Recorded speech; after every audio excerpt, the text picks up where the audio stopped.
I thought we were missing something. Don't just cut out that joke. Hey, that wasn't good. good one. No, we don't need it.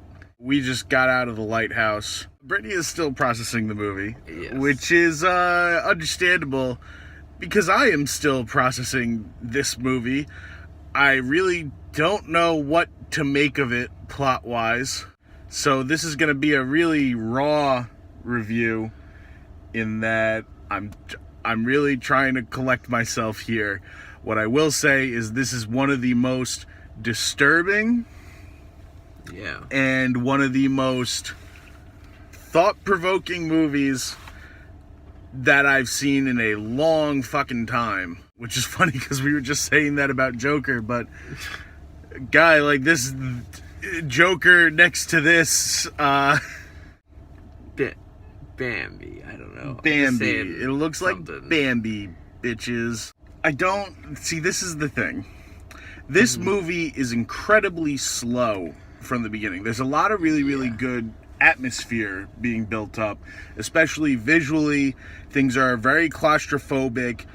There's not a lot of light on any of the subjects, and not in a way that's taking away from the shot, but that is actually enhancing it because there's so much darkness that you're aware of in these very well composed shots that anything could be sneaking up on you. So it does a really good job at making you feel uneasy for a while, and then about 45 minutes in, to me at least, things got very slow. And it wasn't slow in a bad way, just slow in like, okay, we lost a little momentum here, because I was never disinterested. But then, the ending, right as we get into the third act, things go fucking balls to the wall, and it's fucking nuts.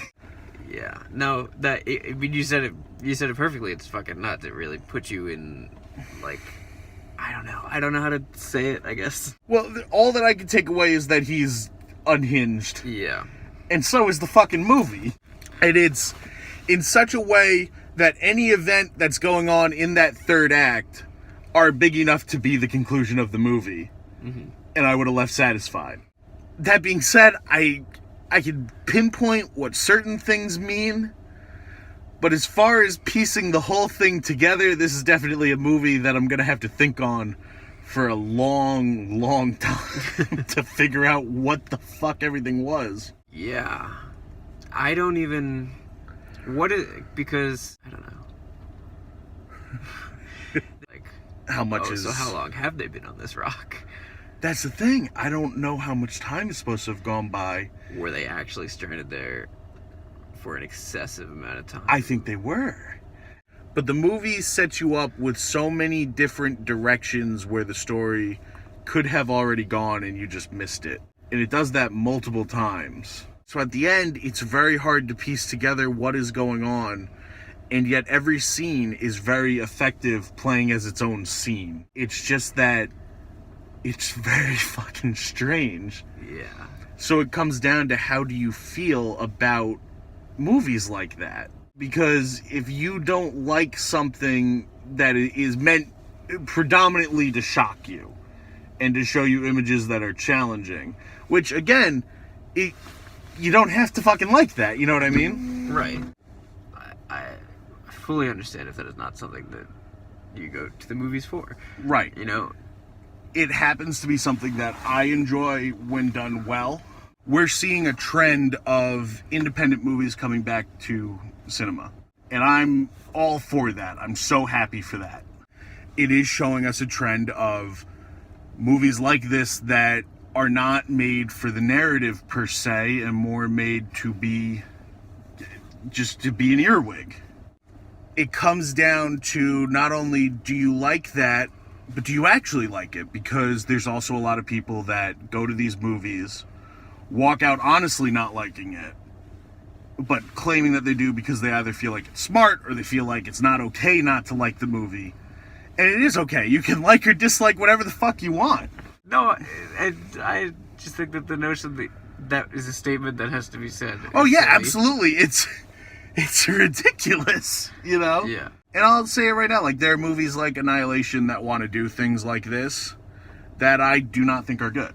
You have to set yourself up so that I at least think it's on purpose, and that I think that there's substance. And in this case, I do. I really do think that it has some kind of meaning. I just don't know what it is.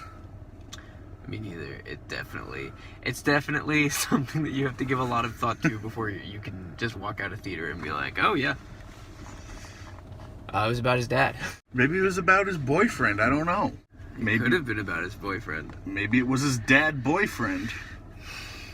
Could be. In this case, though, that helps with the horror aspect. Because not only is it an earwig that you're not going to stop thinking about, but it's also fucking terrifying. And now you have all these fucking scary ass images in your head that you now have to think about a lot. I really gotta grant the movie how effective it is at being terrifying in very specific scenes. And not just scary, like fucking batshit insane terrifying. Willem Dafoe and Robert Pattinson. Holy shit, they're good fucking actors. Oh yeah, that really, I guess goes without saying. Shouldn't go without saying if you haven't seen the movie, but like they're fantastic in this movie. But my only complaint would be that it was very difficult to tell what they were saying sometimes. The accents are so thick. Yeah. And the audio, there's so much going on with the audio that are built in for atmosphere that it's very distracting from what they're actually saying. I did feel like I said I felt like I understood what they talked about every scene that they talked. You said I did not. Did not. I understood a majority of the scenes, but there are legitimately some scenes. You got to watch the movie with subtitles, I guess, and I will have to in the future. Obviously, where the theater didn't have subtitles. I don't want to put that as a knock against the actors, though. It just is the sound design of the movie. It seemed like a moment to bring that up because they were incredible. I'm going to give this movie a B+. I think it is very effective, and I think it is something that I'll be thinking about for a very long time. I'm not ready to rate it any higher than that. I did legitimately have very visceral feelings of horror in this movie. If something can move me like that, I'll give it a high score, but I can't go in the A range yet because I just don't know what to make of it. And I never want it to seem like I'm trying to judge what I'm going to rate it based off of what everybody else has said, what everyone else says. It doesn't help my case that I was also going to rate it a B+. Rated B+, go for it. I just don't want it to seem like I'm copying your rating. No. A very intense experience near the end there, and the end is always what's going to stick with you the most because it's at the end. Because it's at the end. I say not higher because it can be very slow. I don't know what I would have sped up, but I know that on a rewatch it might seem a little worse. I don't know. I guess I would have to watch it again to really say that. This is a movie that's going to drag on a rewatch. I think once you have your theory in mind, I think you can get 2 or 3 out of it. But once you know what it is, I think you skip right to the end after that. I was on the edge of my seat. I felt like I was going to throw up at the end. I understand. I'm going to think about this movie for a long fucking time now. I hope that I think about this movie for a while. Good night, everybody.